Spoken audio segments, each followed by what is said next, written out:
Dans la banlieue ouest de Paris, Neuilly-sur-Seine étale ses avenues bordées de marronniers centenaires et ses hôtels particuliers dissimulés derrière des grilles en fer forgé. Les façades en pierre de taille, impeccablement ravalées, reflètent une lumière douce même sous un ciel de novembre gris.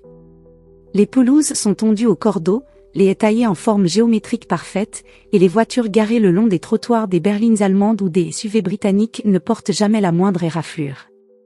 C'est un monde où le bruit est étouffé, où les scandales se murmurent derrière des portes capitonnées, et où l'argent, ancien ou nouveau, dicte les règles sans jamais hausser le ton. Au numéro 17 de l'avenue du Roule, l'hôtel particulier des Montalais se dresse comme un vaisseau de pierre blonde. Construit sous le Second Empire, il a conservé ses balcons en ferronnerie, ses beaux windows donnant sur un jardin à la française, et ses cheminées en marbre où crépitent encore des feux de bois en hiver. À l'intérieur, les parquets Versailles grincent doucement sous les pas, les lustres en cristal de baccarat diffusent une lumière tamisée, et les murs sont tapissés de soieries au ton crème et or. Chaque objet semble avoir été choisi pour témoigner d'une histoire, une console Louis XVI, un tableau de Bouguereau dans le grand salon, une pendule en bronze doré qui sonne les heures avec une solennité presque religieuse. C'est dans cette demeure que vit Camille de Montalais, 34 ans, épouse de Victor depuis 15 ans. Elle est grande, élancée, avec des cheveux châtains coupés en un carré net qui encadre un visage aux traits fins, presque fragile. Ses yeux, d'un bleu très clair, ont cette particularité de sembler toujours un peu absents, comme si elle observait le monde à travers un voile. Elle porte des tailleurs ajustés, des escarpins à talons moyens, et un parfum discret leur bleu de Guerlain qui laisse une traînée subtile dans son sillage.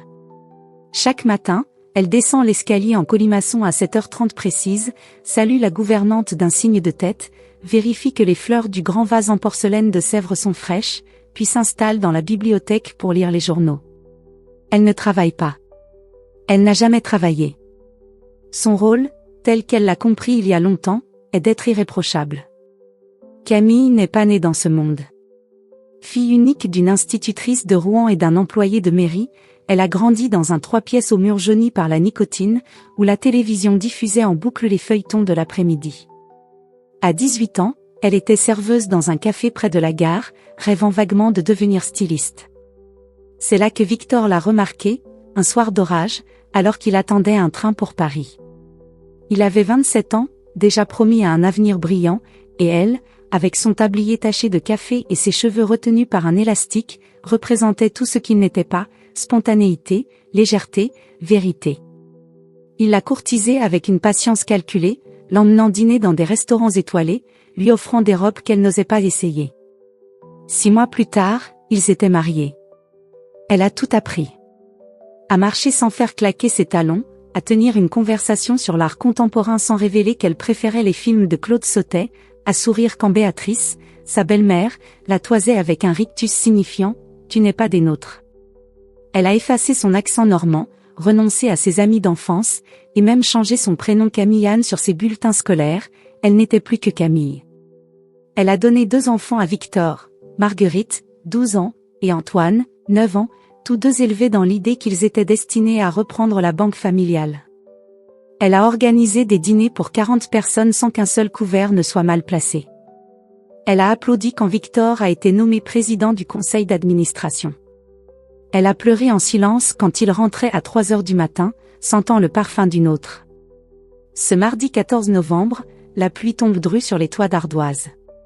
Camille est dans la cuisine, supervisant le menu du dîner filet de bœuf en croûte, purée de céleri rave, tartelette aux poires quand la gouvernante, une femme d'une 50aine d'années nommée Maria, lui glisse à l'oreille « Monsieur vous attend dans son bureau ». Tout de suite. Camille fronce les sourcils. Victor ne la convoque jamais. Il laisse des mots sur le bureau de l'entrée, ou des messages par l'intermédiaire de son assistant. Elle ajuste machinalement la ceinture de sa robe en cachemire beige, monte l'escalier, et frappe à la porte en acajou. Entre. Le bureau de Victor est une pièce sombre, lambrissée de chêne, avec une cheminée où brûle un feu timide. Les rideaux en velours vert bouteille sont tirés, ne laissant filtrer qu'une lumière grise. Victor est assis derrière son bureau Louis XV, les mains jointes. À sa droite, Béatrice tricote dans un fauteuil, ses aiguilles cliquetant avec une régularité hypnotique. À sa gauche, Louis, le frère cadet, sirote un whisky, un sourire en coin. Clémence, la sœur de Camille, est là aussi, debout près de la fenêtre, les bras croisés. Elle semble nerveuse. Camille referme la porte derrière elle. L'atmosphère est lourde, presque irrespirable. Victor parle sans lever les yeux, « Assieds-toi ». Elle obéit, prenant place sur la chaise en cuir face à lui. Les enfants ne sont pas là, ils sont couchés, ou du moins c'est ce qu'elle croit. Camille, reprend Victor d'une voix posée, presque administrative, « Nous devons divorcer. J'ai déjà fait préparer les papiers. Tu rencontreras Maître Delorme demain à 18h. Un silence absolu. Béatrice ne lève même pas les yeux de son tricot. Louis esquisse un sourire plus large. Clémence blêmit, ses lèvres tremblent. Camille, elle, reste figée. Elle cherche une explication dans le regard de son mari. Une colère. Un regret. Une larme. Rien. Ses yeux gris sont aussi froids que la pierre. Pardon, finit-elle par articuler. Victor soupire, comme si elle était une enfant qui ne comprend pas une évidence. C'est pour le bien de tous. Tu garderas la maison de Deauville, une pension généreuse. Les enfants resteront avec moi, bien sûr. Camille sent son cœur cogner dans sa poitrine. Elle regarde Béatrice, qui continue de tricoter. Louis, qui lève son verre comme pour porter un toast. Clémence, qui détourne les yeux. Victor, de quoi parles-tu? Il se lève, contourne le bureau, et pose une enveloppe Kraft devant elle. Tout est là. Signe, et tout sera plus simple. Elle ne touche pas l'enveloppe. Ses mains tremblent. Tu ne peux pas, après 15 ans. 15 ans, répète-t-il, presque amusé. Tu crois que ça compte? Béatrice intervient enfin, sans cesser de tricoter. Ma chère, vous avez rempli votre rôle. Il est temps de passer à autre chose. Camille se lève d'un bond. Sa chaise bascule en arrière. Mon rôle? Louis ricane. Allons, Camille. Ne fais pas de scène. Elle sort en claquant la porte. Dans le couloir, Maria baisse les yeux. Camille monte l'escalier 4 à 4, s'enferme dans sa chambre, et s'effondre sur le lit. Les larmes viennent, brûlantes, incontrôlables. Elle pense aux enfants. À Marguerite qui lui a demandé la veille si elle pouvait avoir un poney. À Antoine qui collectionne les timbres. À la vie qu'elle a construite, brique par brique. Elle ne dort pas. À 3 heures du matin, elle descend au bureau de Victor. Il est absent probablement dans son appartement de l'avenue Foch, celui qu'il prétend utiliser pour travailler tard. Elle fouille les tiroirs. Trouve une lettre de Maître Delorme, datée de 3 mois plus tôt. Protocole de séparation amiable. Transfert de parts. Sépare. 12% de la holding familiale, un cadeau de mariage de feu son beau-père. Victor a toujours considéré cela comme une erreur. À l'aube, elle appelle Clémence. Sa sœur répondait la première sonnerie, la voix rauque, « Camille, je suis désolée. » Tu savais? Un silence. Puis, Victor m'a interdit de parler. Il a dit que c'était pour ton bien. Camille raccroche. Elle se regarde dans le miroir de la salle de bain. Ses yeux sont rougis, ses traits tirés. Elle ne reconnaît plus la femme qu'elle voit. Le lendemain, à 17h55, elle sonne à l'étude notariale de la rue de la Paix. L'immeuble haussmannien est imposant, avec ses balcons en fer forgé et ses fenêtres à petits carreaux. L'accueil est glacial. Une secrétaire en tailleur gris la fait attendre dans un salon aux meubles Louis XVI, où une horloge comptoise égrène les minutes avec une lenteur exaspérante. À 18h précises, on la conduit dans un bureau aux boiseries sombres. 3 personnes sont assises autour d'une table ovale, Maître Delorme, notaire grisonnant, lunettes à monture d'écaille. Une femme d'une 50aine d'années, tailleur noir, visage fermé, cheveux tirés en un chignon sévère. Un homme plus jeune, lunettes rondes, air nerveux, qui tripote un stylo en or. Camille s'avance, la gorge serrée. Elle a répété sa phrase dans le taxi, encore et encore. Bonsoir, je me présente.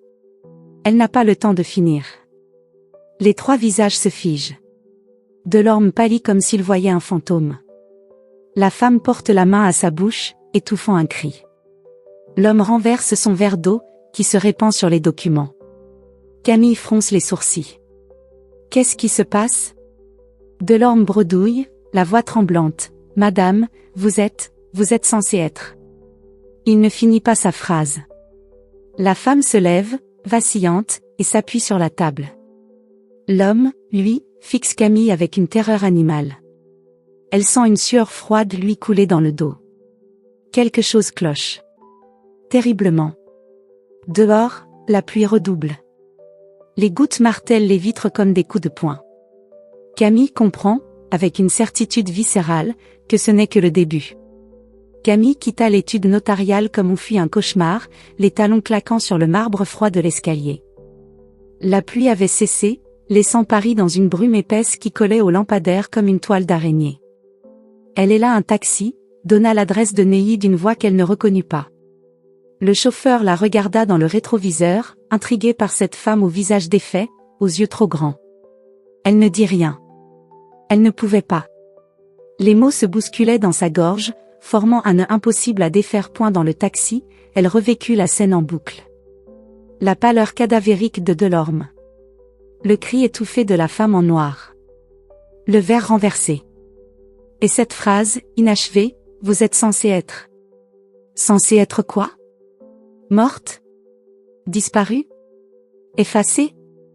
Elle fouilla dans son sac, en sortit l'enveloppe Kraft que Victor lui avait remise la veille. Elle ne l'avait pas ouverte. Elle le fit maintenant, les doigts tremblants. À l'intérieur, un contrat de divorce déjà rédigé, avec des clauses précises, elle conservait la maison de Deauville, une pension de 15 000 € mensuels, mais renonçait à toute prétention sur la holding familiale. C'est par ces 12% qui faisaient d'elle une actionnaire silencieuse devaient être transférés à Victor, pour simplification patrimoniale. Une note manuscrite, de la main de Victor, signe sans discuter. C'est pour ton bien. Le taxi s'arrêta devant l'hôtel particulier.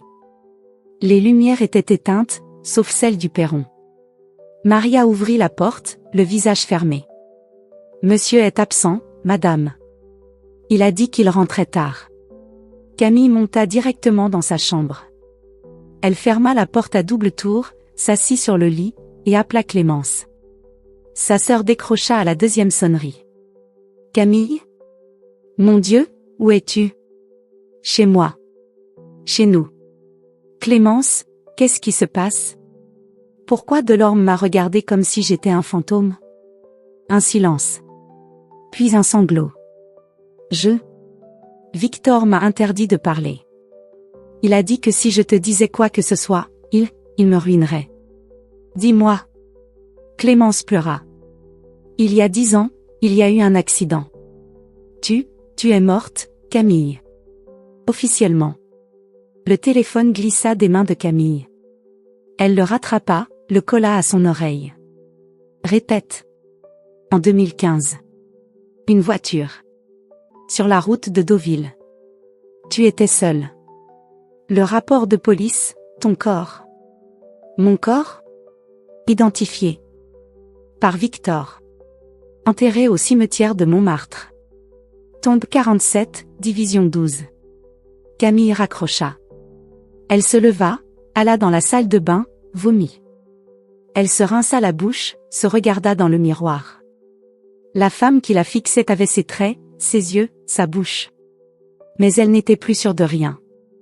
Elle redescendit au bureau de Victor. Il était 23h47. Elle alluma l'ordinateur, tapa le mot de passe qu'elle connaissait depuis toujours, Marguerite 2011.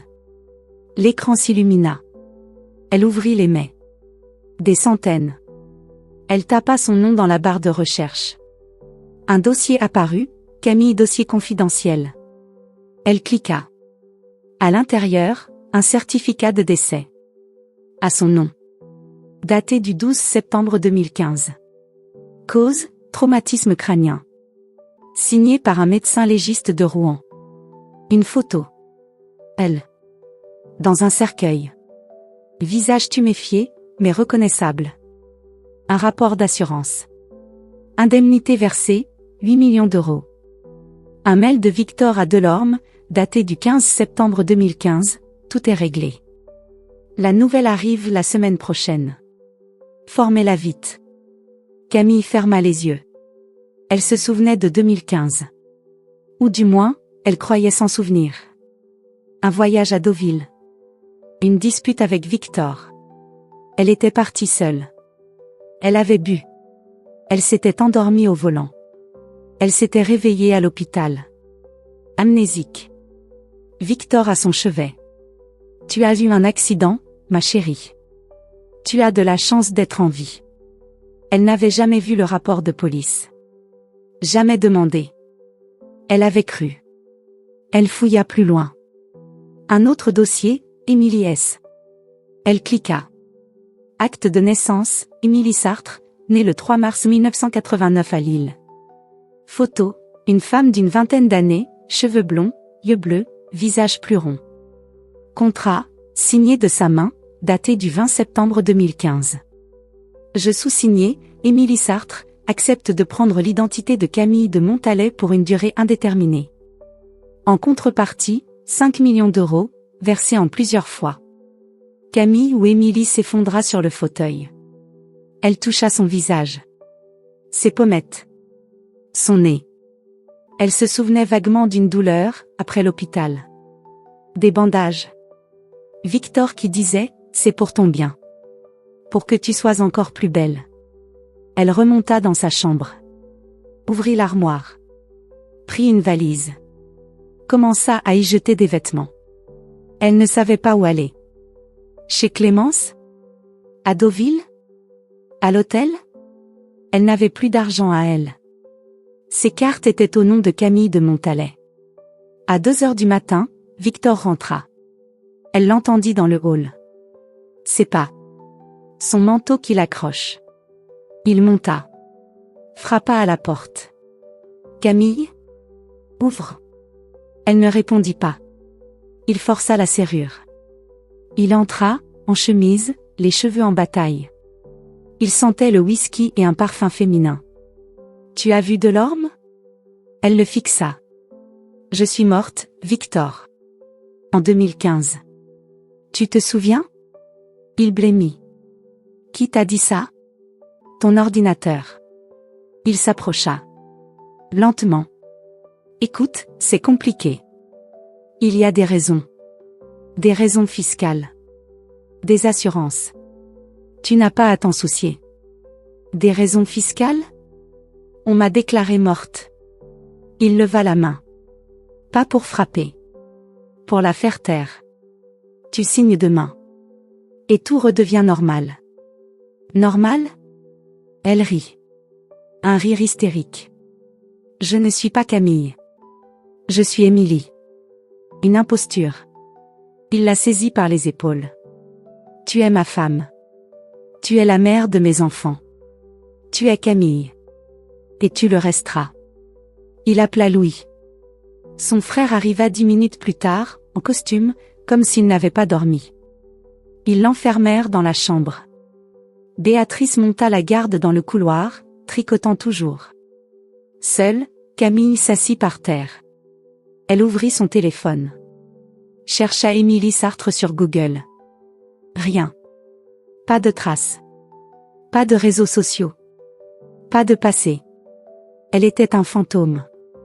À l'aube, elle brisa la fenêtre avec une chaise. Le verre vola en éclats. Elle sauta. 2 mètres. Elle atterrit dans les buis. Se tordit la cheville. Boita jusqu'à la grille. Maria la vit. Ne dit rien. Elle prit le premier train pour Rouen. Chez Clémence. Sa sœur l'accueillit en pleurs. Elles s'assirent dans la cuisine, une tasse de thé entre elles.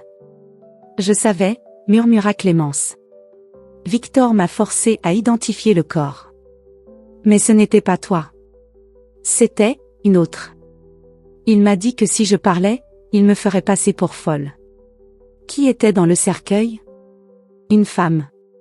Une SDF. Ils l'ont maquillée. Opérée. Pour qu'elle te ressemble. Camille ferma les yeux. Et moi? Tu étais à l'hôpital. Amnésique. Victor t'a ramené. Il t'a formé. Il t'a appris à être Camille. Camille pleura. Pour la première fois depuis des années, elle pleura comme une enfant. Elle resta 3 jours chez Clémence. Elle ne dormait pas. Elle regardait les photos de Marguerite et Antoine. Ses enfants. Ou ceux de Victor. Elle ne savait plus. Le 4e jour, elle décida de revenir. Pas pour supplier.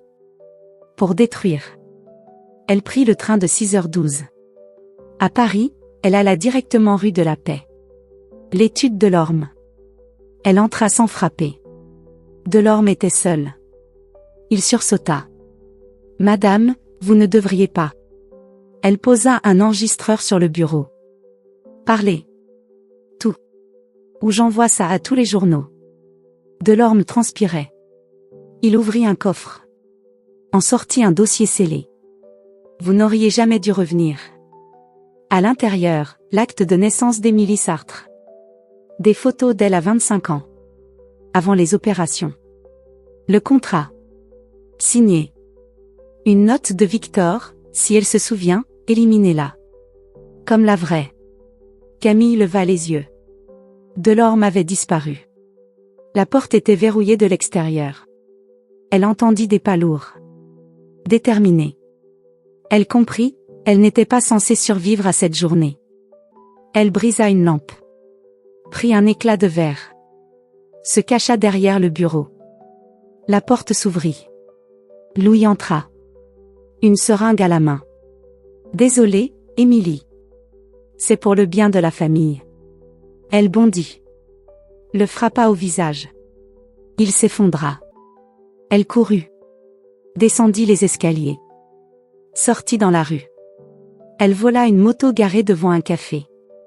Mit le contact. Fonça vers Neuilly. Elle entra en trombe dans le manoir. Victor était au téléphone. Il blêmit. Elle posa le dossier sur la table. Tu as tué ta femme. Tu m'as acheté. Tu m'as volé ma vie. Victor tenta de nier. Elle activa l'enregistreur. Tout était là. Béatrice intervint. Tu n'es rien. Une pute de luxe. Camille sourit. Peut-être. Mais c'est moi qui vais vous enterrer. Elle envoya le dossier à 3 journaux. Par mail. Depuis son téléphone. Elle attendit. La police arriva à 22h17. Pas pour elle. Pour Victor. On avait exhumé le corps de la vraie Camille. Trace de strangulation. Victor fut menotté. Béatrice s'effondra. Louis disparut. Camille ou Émilie fut interrogée. On lui proposa l'immunité. Elle accepta. Mais dans la salle d'attente du commissariat, une femme s'approcha. La cinquantaine. Élégante. Tu te souviens de moi? C'était sa mère biologique. Émilie Sartre n'était pas une mannequin en détresse. Elle était la maîtresse de Victor. Elle avait accouché en secret. Les enfants? Les siens. Victor l'avait fait disparaître pour épouser la vraie Camille. Puis, quand celle-ci était devenue encombrante, il l'avait tuée. Et il avait récupéré Émilie pour jouer le rôle. Tout était prévu. Dès le début. Émilie s'effondra. Elle n'était plus rien. Ni Camille. Ni Émilie. Juste une ombre. Émilie resta assise sur la chaise en plastique du commissariat de l'avenue Mozart jusqu'à ce que la lumière du jour se faufile entre les stores métalliques. Le café dans le gobelet en carton était froid depuis des heures, elle ne l'avait pas touché. L'inspecteur qui l'avait interrogée, un homme au visage fatigué nommé Morel, était revenu 3 fois pour lui demander si elle voulait un avocat, de l'eau, un médecin. Elle avait refusé tout, sauf l'immunité. Elle avait signé les papiers sans les lire. Ce qu'elle voulait, c'était que Victor paie. Pas pour elle, elle ne savait plus qui elle était, mais pour la femme enterrée sous son nom au cimetière de Montmartre. Morel revint à 7h12. Madame Sartre? Elle leva les yeux. C'était la première fois qu'on l'appelait ainsi. Votre mari enfin, Victor de Montalet, a été transféré à la santé. Il nie tout. Mais le corps exhumé parle pour lui. Elle hocha la tête. Et les enfants? Placés sous tutelle provisoire. La grand-mère, Béatrice, est en garde à vue pour complicité. Louis de Montalet est en fuite. On le cherche. Émilie se leva. Ses jambes étaient engourdies. Je peux partir? Oui. Un officier vous raccompagnera si vous voulez. Elle refusa. Elle voulait marcher. Sentir le froid de novembre lui mordre les joues. Se rappeler qu'elle était vivante. Point dehors, Paris se réveillait. Les boulangeries ouvraient leurs rideaux de fer, les livreurs déchargeaient des caisses de croissants, les écoliers en blazer bleu marine couraient vers le lycée Pasteur. Elle marcha sans but, les mains dans les poches de son manteau, un manteau Chanel qui ne lui appartenait pas. Elle s'arrêta devant une vitrine de presse. Les journaux du matin étaient déjà là. Le banquier assassin, Victor de Montalet arrêté pour meurtre, la femme ressuscitée, le scandale qui ébranle Neuilly, sa photo. Celle du certificat de décès. Et une autre, récente, prise à la sortie du commissariat. Elle détourna les yeux. Elle prit le métro. Ligne 1 jusqu'à Bastille, puis ligne 5 jusqu'à Stalingrad. Elle ne savait pas pourquoi. Elle voulait juste s'éloigner. À la station La Chapelle, elle remonta. Elle marcha jusqu'à la rue Marx d'Ormois, trouva un hôtel miteux avec une enseigne au néon clignotant, Hôtel du Nord. Elle paya en liquide. Elle avait pris l'enveloppe d'urgence dans le bureau de Victor, 3 000 € en billets de 50. La chambre sentait l'humidité et la cigarette froide. Elle s'allongea tout habillée sur le lit. Dormit 12 heures d'un sommeil sans rêve. Quand elle se réveilla, il faisait nuit.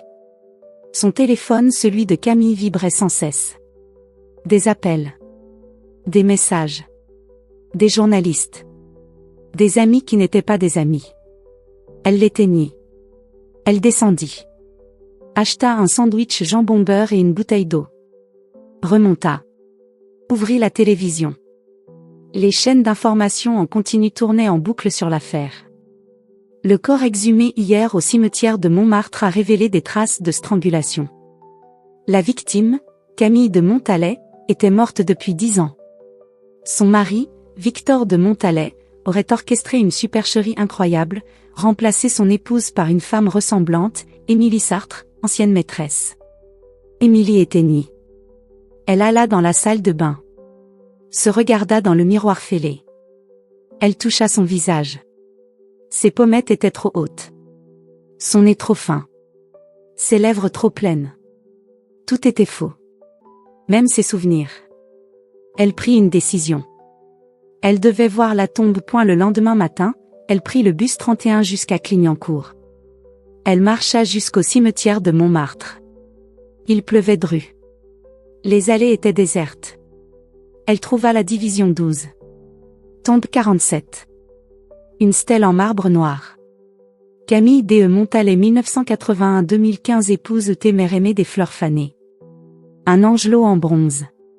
Elle s'agenouilla. Toucha la pierre. Je suis désolée, murmura-t-elle. Je ne savais pas. Elle resta là 1 heure. Trempée. Transie. Quand elle se releva, une femme l'observait de loin. La cinquantaine. Manteau camel. Cheveux poivre et sel. Elle s'approcha. Émilie? Émilie se figea. Qui êtes-vous? La femme sourit. Tristement. Je suis ta mère. Elles s'assirent sur un banc mouillé. La femme s'appelait Martine. Elle vivait à Lille. Elle avait été la maîtresse de Victor pendant 2 ans, de 2008 à 2010. Elle était tombée enceinte. Victor avait payé pour qu'elle disparaisse. Elle avait accouché seule. Émilie avait été placée en pouponnière, puis adoptée. Martine n'avait jamais su où. Jusqu'à ce que les journaux parlent d'elle. J'ai reconnu ta photo, dit Martine. Tes yeux. Tu as les yeux de ton père. Émilie pleura. Pour la première fois depuis le commissariat, elle pleura. Martine lui proposa de venir chez elle. À Lille. Le temps de se poser. Émilie accepta. Elle prit le train le lendemain. Martine l'attendait à la gare. Elles allèrent dans un petit appartement au-dessus d'une boulangerie. Martine travaillait comme aide-soignante à l'hôpital. Elle avait une vie simple. Un chat. Des plantes. Des photos de ses parents. Aucune d'Émilie. Les premiers jours furent étranges. Émilie dormait beaucoup. Mangeait peu. Martine ne posait pas de questions. Elle laissait des assiettes devant la porte. Un soir, Émilie demanda « Pourquoi il a fait ça ?» Martine soupira. Parce qu'il ne supportait pas de perdre. Camille voulait divorcer. Elle avait découvert ses dettes. Ses maîtresses. Ses fraudes. Il l'a tuée. Puis il a eu besoin d'une Camille. Pour les enfants. Pour la banque. Pour l'image. Et moi? Tu étais parfaite. Tu lui ressemblais déjà un peu. Et tu étais disponible. Émilie hocha la tête. Elle comprenait. Elle haïssait. Elle resta un mois. Elle marcha dans l'île. Visita le vieux quartier. Alla au musée. Elle commença à travailler comme aide-soignante à mi-temps. Elle portait une blouse. Des sabots. Elle changeait des perfusions. Tenait la main des mourants. Elle se sentait utile. Un jour, elle reçut une lettre. Pas de timbre. Juste son nom. À l'intérieur, une clé USB. Et un mot, tu crois que c'est fini? Regarde. Elle la brancha sur l'ordinateur de Martine. Une vidéo. Victor. En prison. Combinaison orange. Il souriait. Émilie, tu n'as pas tout vu. Il y a une troisième femme. Et elle arrive. Émilie appela Morel. Il vint à l'île le lendemain. On a vérifié. Rien. Pas de troisième femme. Pas de complot. Il joue avec vous. Et Louis? Toujours en fuite. Probablement en Amérique du Sud. Émilie raccrocha. Elle n'y croyait pas. Elle retourna à Paris. Loua un petit appartement à Montmartre. Près de la tombe. Elle y déposait des fleurs tous les dimanches. Des roses blanches. Elle reprit son nom. Émilie Sartre. Elle travailla à l'hôpital de la Pitié-Salpêtrière. Elle dormait mal. Faisait des cauchemars. Victor. Ses mains. Le cercueil. Un soir, en rentrant, elle trouva une enveloppe sous sa porte. Une photo. Une femme. Brune. Élégante. 35 ans. Elle lui ressemblait. Beaucoup. Au dos, bonsoir. Je me présente. Je suis la nouvelle Camille. Émilie appela Clémence. J'ai besoin de toi. Une dernière fois. Clémence arriva le lendemain. Elles s'assirent dans le café en bas de l'immeuble. Tu crois qu'elle existe? Demanda Clémence. Oui. Et les enfants? Ils sont à Deauville. Avec une nounou. Ils ne me connaissent plus. Elles décidèrent d'enquêter. Clémence avait gardé des contacts. Un ancien collègue de Victor. Un détective privé. Elles retrouvèrent la trace de Louis. À Buenos Aires. Il avait transféré des millions. Il préparait le retour. Elles allèrent voir Victor. À la santé. Parloir. Il était amaigri. Les yeux injectés de sang. Tu as eu ce que tu voulais, dit-il. Non. Pas encore. Il sourit. Elle est parfaite. Mieux que toi. Elle sait tout. Elle ne posera pas de questions. Qui est-elle? Une nièce. Lointaine. De la branche suisse. Elle a grandi en pension. Personne ne la connaît. Émilie sortit. Elle savait ce qu'il fallait faire. Elle contacta les journaux. Organisa une conférence de presse. Elle raconta tout. La vidéo. La troisième femme. Les transferts d'argent. Le scandale explosa. La banque fut mise sous séquestre. Les actions chutèrent. Béatrice fut condamnée à 5 ans. Louis fut extradé. La troisième femme disparut. On ne la retrouva jamais. Émilie gagna le procès. Elle récupéra une partie de l'argent. Pas pour elle. Pour les enfants. Elle créa une fondation. Pour les femmes manipulées. Pour les identités volées. Elle reprit ses études. Devint infirmière anesthésiste. Elle travaillait la nuit. Elle dormait le jour. Un dimanche, elle alla à la tombe. Elle posa des roses. Une petite fille était là. Marguerite. 12 ans. Elle avait grandi. Maman? Émilie se retourna. Les larmes aux yeux. Je ne suis plus ta maman. Mais je t'aime. Marguerite courut dans ses bras. Antoine arriva derrière. Ils pleurèrent tous les trois. Elles se revirent. En secret. À Deauville. Dans un petit café. Elles reconstruisirent. Lentement. Un soir, Émilie reçut un dernier message. Anonyme. C'est fini. Pour de bon. Elle le crut. Elle marcha dans Paris. Le vent de novembre soufflait fort. Elle remonta le col de son manteau à un manteau simple, en laine grise. Elle n'était plus Camille. Elle n'était plus Émilie non plus. Elle était elle. Et pour la première fois, cela suffisait.